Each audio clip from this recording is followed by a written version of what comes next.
Good afternoon. This morning, Steve Bannon returned to our committee, and we asked a whole host of questions about his time during the transition, during the administration, and after the administration.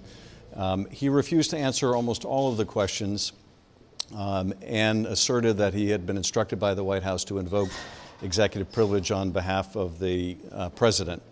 The breadth of that claim of executive privilege is breathtaking and insupportable. And indeed, at times, it was laughable. And there was a refusal to answer any questions that would have brought out the full facts. That is not how privilege works. That's how stonewalling works.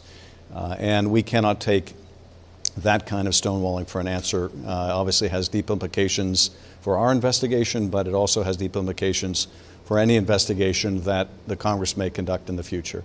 In terms of next steps, I think the next step for the Congress to take is to initiate contempt proceedings.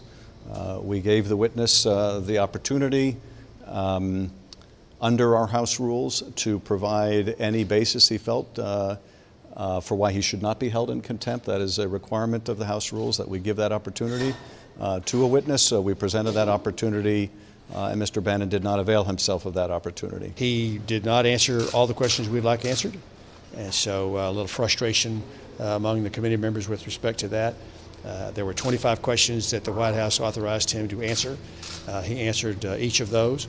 He would not go beyond those questions in any of his answers, and that's frustrating to those of us on the committee. So we have further steps to take, and we'll be taking those. There were privileges invoked. I'm not a lawyer, so privileges were invoked. We have to have some discussion as to whether or not those are appropriate and would in effect shield him from having to answer our questions. And that's an ongoing conversation we'll have among an awful lot of lawyers.